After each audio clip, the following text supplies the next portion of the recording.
નમસ્તે વિદ્યાર્થી મિત્રો, હું નીલમ મિસ્ત્રી, અશ્વમેઘ વિદ્યાલય કિલ્લાપાટી ધોરણ 9માં આપણે ચેપ્ટર નંબર 8માં હવે આપણે નેક્સ્ટ ટોપિક જોઈએ, વેગ સમયનો આલેખ. આપણે અંતર સમયનો આલેખ શીખી ગયા છે, બરાબર. હવે એના જેવો જ બીજો આલેખ જોઈએ, વેગ સમયનો આલેખ. સુરેખ પથ પર ગતિ કરતી એક વસ્તુના વેગમાં સમય સાથે થતા ફેરફારને વેગ સમયનો આલેખ દ્વારા દર્શાવાય છે, બરાબર. ખાસ ધ્યાન રાખજો, વેગ સમયનો આલેખ કોના માટે દર્શાવાય છે? તો સુરેખ પથ પર ગતિ કરતી એક વસ્તુના વેગમાં સમય સાથે થતા ફેરફારને વેગ સમયના આલેખ દ્વારા દર્શાવાય છે. હવે આ આલેખમાં સમયને એક્સ અક્ષ પર અને વેગને વાય અક્ષ પર દર્શાવવામાં આવે છે, બરાબર. આપણે અંતર સમયના આલેખમાં જોઈ જ ગયા છે, બરાબર, કે એક્સ અક્ષ પર કોને લેવામાં આવશે? તો સ્વતંત્ર ચલ રાશિને, અને વાય અક્ષ પર કોને લેવામાં આવે છે? પરતંત્ર ચલ રાશિને, બરાબર. તો અહીંયા આપણે વેગ સમયનો આલેખ જોઈએ છે, તો વેગ સમયના આલેખમાં સ્વતંત્ર રાશિ કઈ કહેવાશે? તો સમય, બરાબર. એટલે એક્સ અક્ષ પર કોને લેવામાં આવે છે? સમયને લેવામાં આવે છે, અને વાય અક્ષને પર શું લેવામાં આવે છે? તો વેગ લેવામાં આવે છે, બરાબર. અહીં તમને ચોપડીમાં વેગ સમયનો આલેખ દર્શાવવામાં આવ્યો છે, જે આપણે જોઈએ. અહીં બુકમાં તમને આપેલો જે આલેખ છે એ આલેખ આપણે સમજવાનો પ્રયત્ન કરીએ. તો બુકમાં તમને વેગ સમયનો આલેખ દર્શાવવામાં આવ્યો છે, જેમાં એક્સ અક્ષ પર સમય અને વાય અક્ષ પર વેગને દર્શાવેલો છે, બરાબર. હવે જો વસ્તુ સમાન વેગથી ગતિમાન હોય, બરાબર, એટલે કે સમાન વેગથી જો ગતિ કરતી હોય તો સમય સાથે વેગ સમયના આલેખની ઊંચાઈમાં કોઈ પણ પ્રકારનો ફેરફાર થતો નથી, બરાબર. એટલે કે જેમ જેમ સમય વધતો જતો હોય તેમ તેમ એનો વેગ પણ જો વધતો જતો હોય, બરાબર, તો એ જે વેગ સમયનો આલેખ આપણે જોઈએ છે તે વેગ સમયના આલેખમાં આપણને ઊંચાઈમાં કોઈ પણ પ્રકારનો ફેરફાર જોવા મળતો નથી. તો જે આપણે અહીંયા આકૃતિમાં જોઈ શકીએ છીએ, બરાબર. તેથી એક્સ અક્ષને સમાંતર આપણને એક સીધી રેખા મળે છે, બરાબર. અને અહીંયા આપણને આકૃતિમાં જે એક્સ અક્ષ પર સમાંતર સીધી રેખા મળે છે એ ત્યાં આપણને કેટલો વેગ મળે છે? તો 40 કિલોમીટર પર કલાક, બરાબર. એટલે કે 40 કિલોમીટર પર કલાકના અચળ વેગથી ગતિ કરતી કાર માટે અહીં આપણને વેગ સમયનો આલેખ દર્શાવેલો છે. હવે આપણે જાણીએ છીએ કે અચળ વેગથી ગતિ કરતી વસ્તુના વેગ અને સમયના ગુણાકાર પરથી આપણને શું મળશે? તો તે પદાર્થનું સ્થાનાંતર મળે છે, બરાબર. સ્થાનાંતર શેના પરથી મળશે? તો સ્થાનાંતર બરાબર શું થશે? તો અચળ વેગથી ગતિ કરતી વસ્તુનો વેગ અને સમયનો ગુણાકાર પરથી આપણને શું મળશે? પદાર્થનું સ્થાનાંતર મળે છે, બરાબર. તો વેગ સમયના આલેખ અને સમયની અક્ષ વડે ઘેરાયેલા ભાગનું જે ક્ષેત્રફળ છે એ શું દર્શાવશે? તો વસ્તુના સ્થાનાંતરનું મૂલ્ય આપે છે, બરાબર. હવે અહીં આપણી પાસે આકૃતિ દર્શાવે છે, તો એ આકૃતિમાં આપણે જોઈએ તો આકૃતિમાં T1 થી T2 સમયગાળામાં, બરાબર. હવે અહીંયા આપણે સમયગાળો લઈ લઈએ. આ જે સમયગાળો છે એને આપણે T1 લઈએ,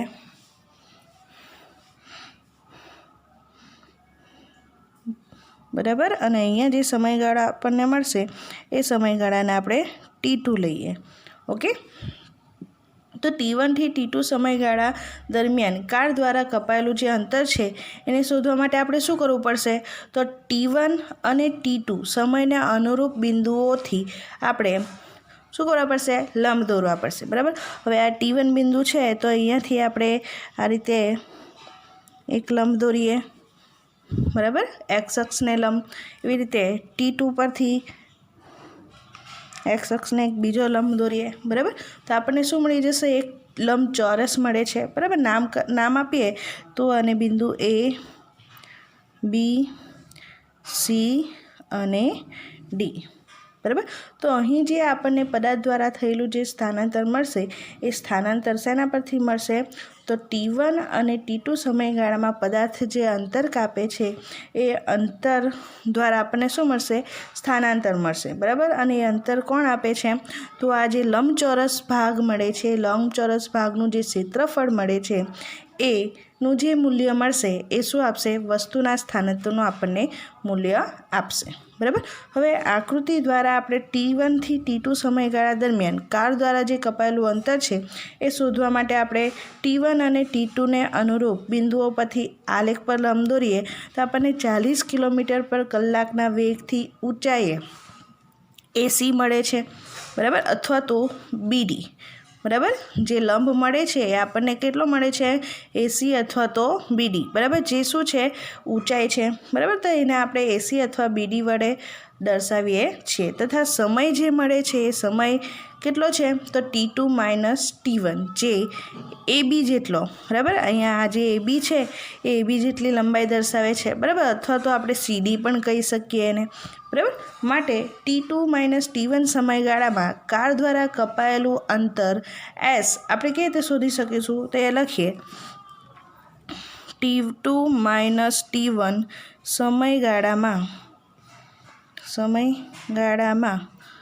કાર દ્વારા કપાયેલ અંતર S નીચે પ્રમાણે શોધી શકાય,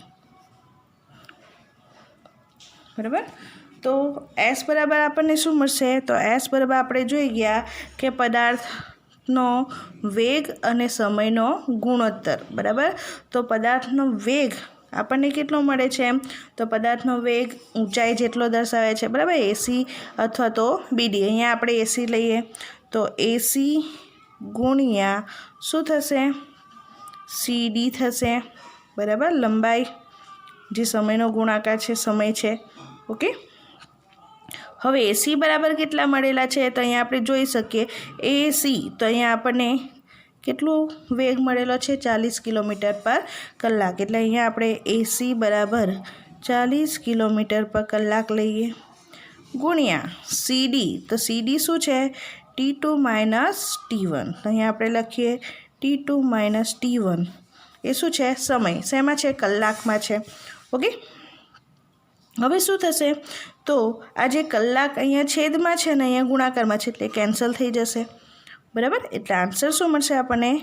40 T2 માઇનસ T1 કિલોમીટર, બરાબર. સ્થાનાંતર મળી ગયું આપણને, બરાબર. એટલે કે પદાર્થ દ્વારા જે સ્થાનાંતર થાય છે T2 માઇનસ T1 સમયગાળામાં એ કેટલું થાય છે? તો 40 ગુણ્યા T2 માઇનસ T1 કિલોમીટર જેટલું થાય છે. અને આ જે આપણને આન્સર મળ્યો એ શું છે? એ શું દર્શાવે છે? તો એ લંબચોરસ ABCD નું ક્ષેત્રફળ દર્શાવે છે, બરાબર.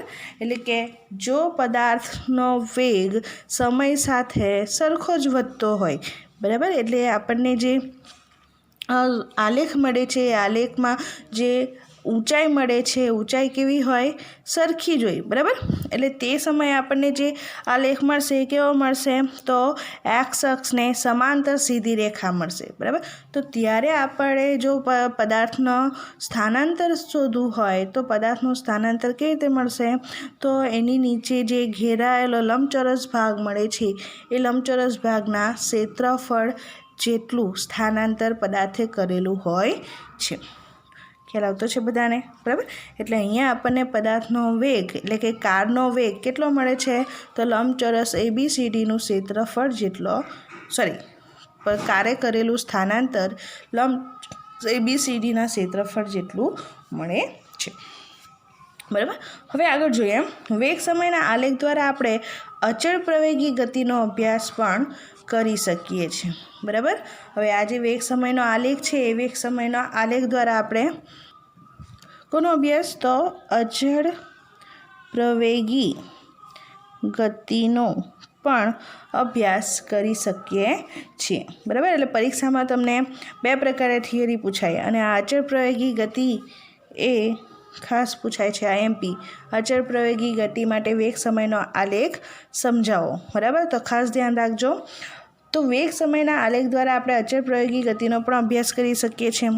ધારો કે એક કારના એન્જિનની ચકાસણી માટે અહીં તમને એક ઉદાહરણ આપેલું છે, ઉદાહરણ દ્વારા સમજાવેલું છે કે એક કારના એન્જિનની ચકાસણી માટે તેને એક સુરેખ પથ પર ગતિ કરાવવામાં આવે છે. તો ડ્રાઈવરની બાજુમાં જે બેઠેલી વ્યક્તિ છે એ દર 5 સેકન્ડ બાદ કારના સ્પીડોમીટરનું અવલોકન કરે છે. બરાબર, તો જુદા જુદા સમય માટે કારનો વેગ મીટર પર સેકન્ડ તથા કિલોમીટર પર કલાકમાં તમને અહીંયા આપેલો છે. બરાબર, તો અહીંયા આપણે લખીએ સમય ને કારનો વેગ.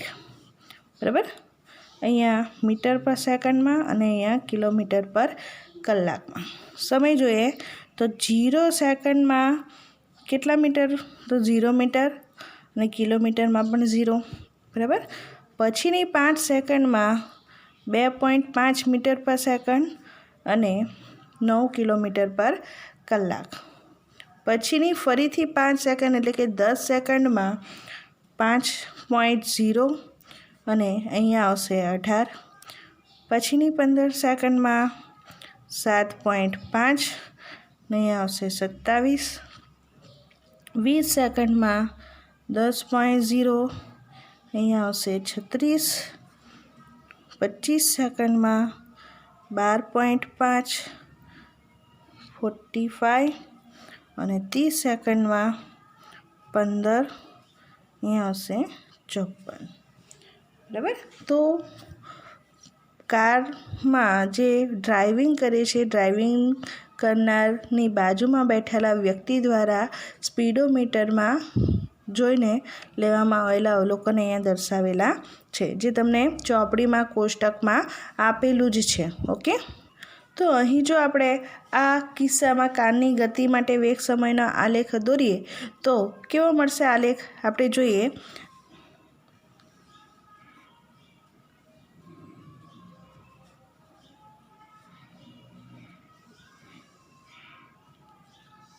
ઝીરો. બરાબર, 5, 10, 15, 20, 25, 30.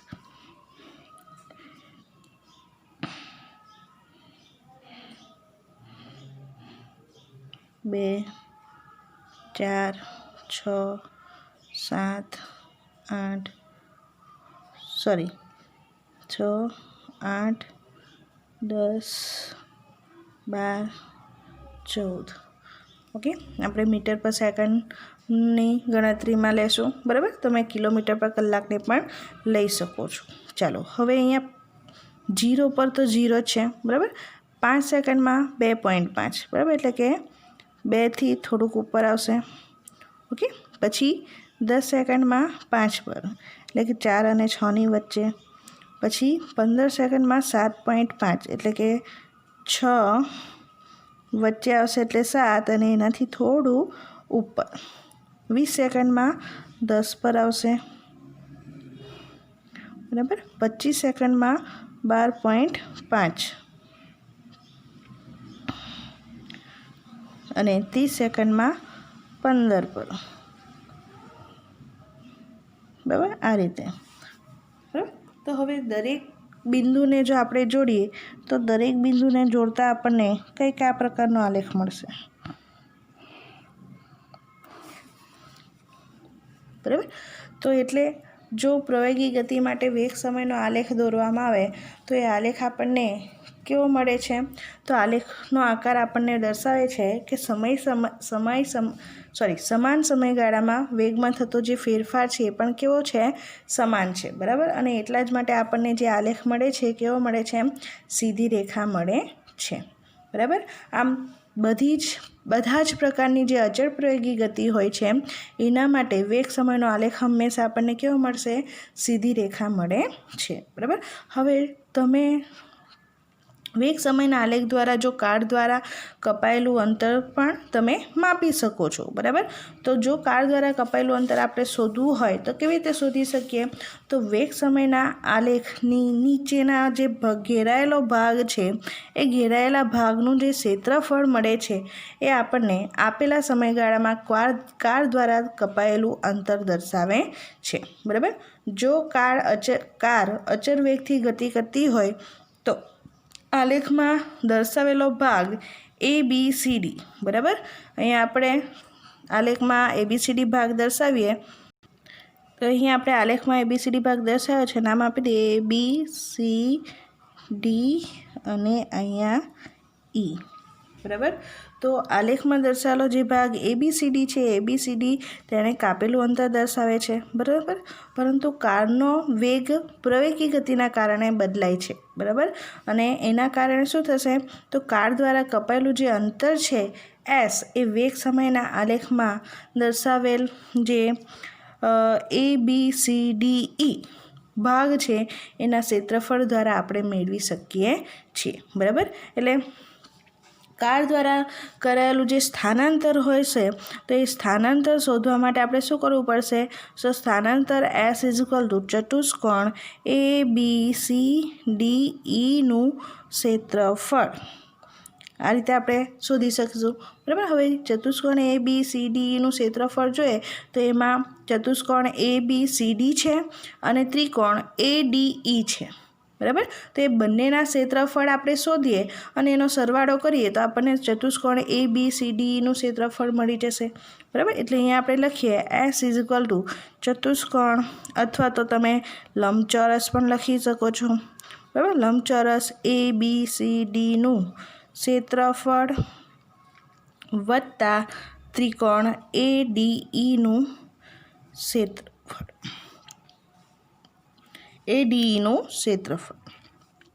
ઓકે. હવે લંબચોરસનું ક્ષેત્રફળ આપણે કેવી રીતે મળશે? તો લંબચોરસનું ક્ષેત્રફળ આપણને ખબર છે લંબાઈ ગુણ્યા પહોળાઈ, બરાબર. એટલે અહીંયા લંબાઈ શું છે? BC અને પહોળાઈ શું છે? AB, બરાબર. એટલે અહીંયા આપણે લખીએ AB ગુણ્યા BC વત્તા ત્રિકોણનું ક્ષેત્રફળ પણ તમે શીખી ગયેલા છો. અહીંયા જે ત્રિકોણ છે કેવો ત્રિકોણ છે? કાટકોણ ત્રિકોણ છે, બરાબર. અને કાટકોણ ત્રિકોણનું જો ક્ષેત્રફળ શોધવું હોય તો 1/2 પાયો ગુણ્યા વેધ, આ ખાસ ધ્યાન રાખજો, બરાબર. જો યાદ નહીં રહે તો પહેલાં હું તમને લખાઈ દઉં છું. લંબાઈ ગુણ્યા પહોળાઈ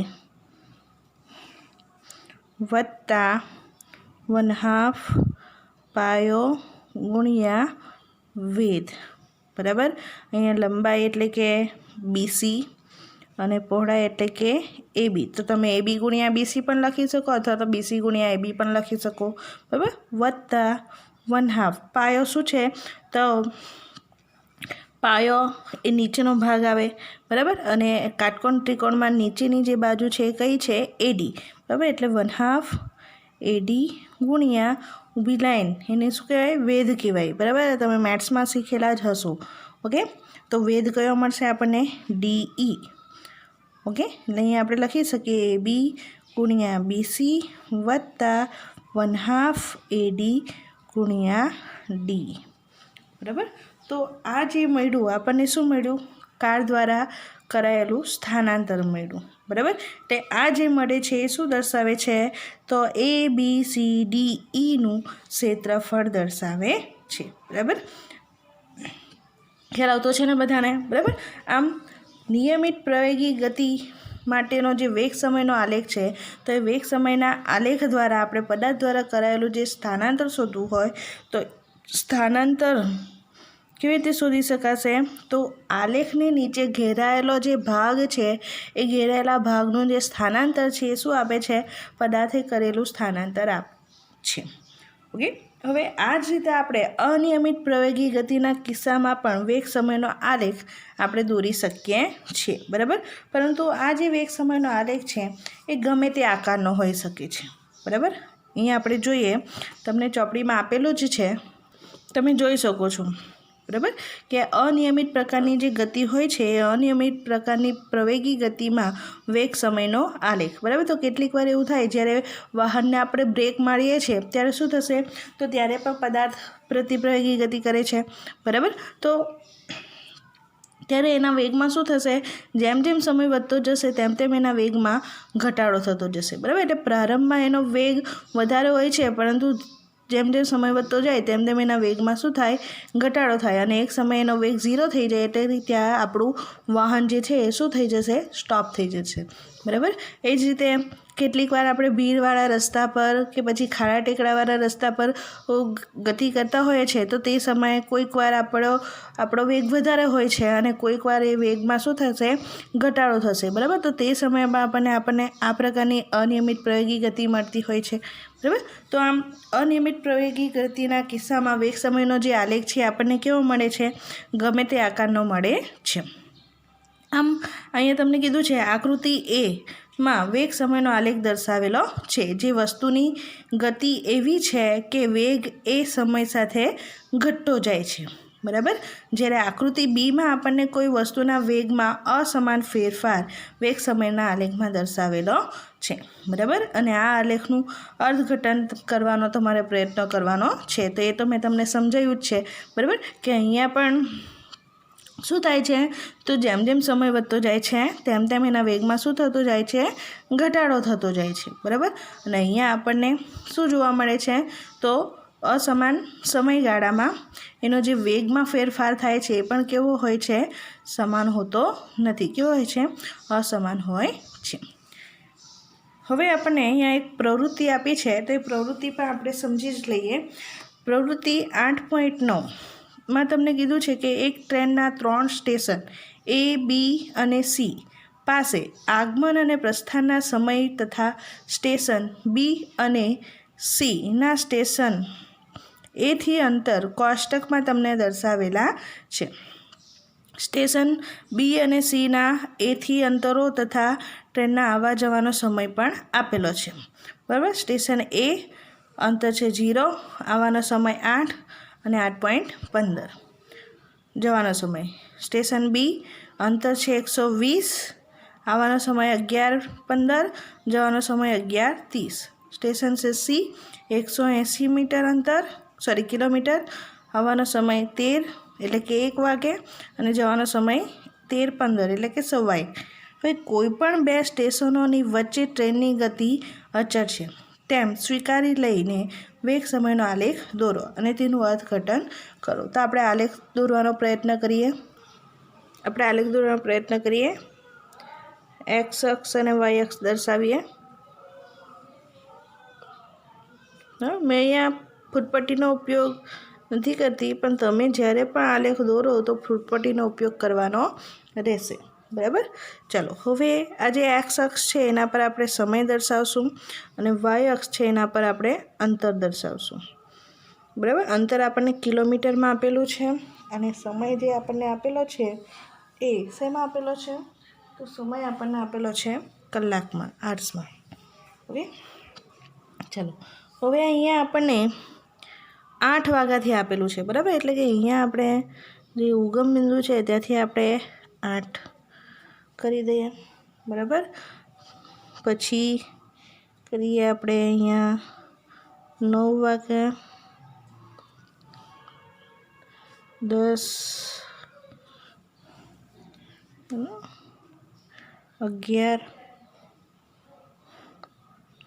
12, 13 અને 14. ઓકે, અંતર આપેલું છે, અંતર આપણે લઈ લઈએ 20, 40, 60, 80, 100, 120, 140, 160, 180, 200. ઓકે, ચાલો હવે આપણને જે સમય આપેલો છે એ સમય આપણને 8 વાગ્યાથી 8:15. બરાબર, એટલે અહીંયા 8ની નજીક આપણે 8:15 લખી દઈએ. બરાબર, એ જ રીતે બીજો સમય આપેલો છે 11:15થી 11:30.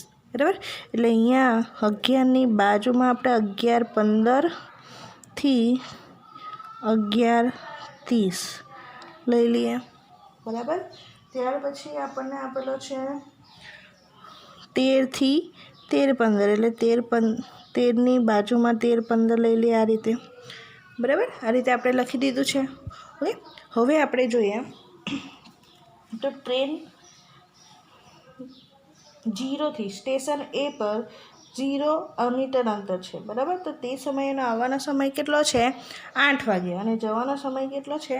8:15. એટલે ટ્રેનની ગતિની શરૂઆત ક્યાંથી થશે? અહીંયા 8:15થી એની ગતિની શરૂઆત થશે, બરાબર. એટલે આ રીતે આપણને મળશે એનો આલેખ, બરાબર. ત્યારબાદ સ્ટેશન બી. તો સ્ટેશન બી એ એથી કેટલું છે દૂર? તો સ્ટેશન બી એ એથી 120 મીટર દૂર છે, કિલોમીટર, બરાબર. એટલે અહીંયા આવશે, આના પર આપણે જોવાનું રહેશે, બરાબર. તો સ્ટેશન બી પર એ કેટલા વાગે પહોંચે છે? તો સ્ટેશન બી પર 11:15 પહોંચે છે, બરાબર. એટલે અહીંયા 11:15ની સીધે આ રીતે આવશે, બરાબર. અને ત્યાંથી ઉપડવાનો સમય કેટલો છે? તો 11:30, બરાબર. એટલે અહીંયા પણ આપણને આ રીતે મળશે, અહીંયા મળ્યું, અહીંયા મળ્યું, બરાબર. એટલે ટ્રેન જે છે એ ટ્રેન જે છે એ અહીંયાથી આ રીતે સીધી રેખામાં ગતિ કરે છે, બરાબર. ત્યારબાદ 11:30 પરથી 11:30 વાગે ટ્રેન ઉપડે છે અને સ્ટેશન સી પર પહોંચે છે, બરાબર. તો સ્ટેશન સી 180 મીટર છે. અહીંયા સ્ટેશન બી લખી દઈએ અને અહીંયા લખીએ સ્ટેશન સી, બરાબર. તો 180 કિલોમીટર અંતર કાપે અને ક્યાં પહોંચે છે? સ્ટેશન સી પર. પણ ત્યાં કેટલા વાગે પહોંચે છે? તો 13 કલાકે, બરાબર. એટલે કે લગભગ 1 વાગે આ રીતે. અને ઉપડવાનો સમય કેટલો છે? તો 13:15, બરાબર. તો એ ત્યાં પણ આ રીતે આલેખ મળશે આપણને, બરાબર. હવે આ બધાને આપણે તમે નીચે લાઈન લંબાવી શકો છો, નહીં લંબાવો તો પણ ચાલે, આ રીતે.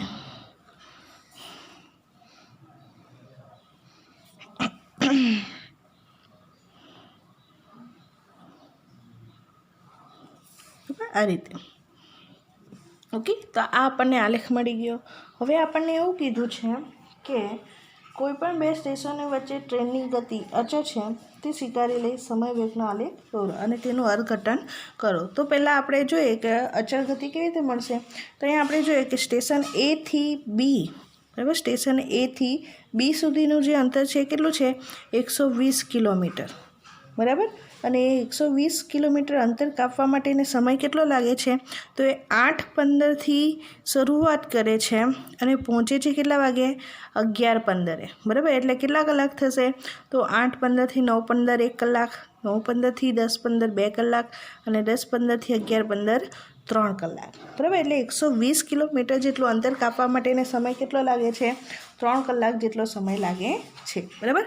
માટે અહીંયા આપણે લખીએ એ અને બી સ્ટેશન વચ્ચે તેની ઝડપ શું થશે?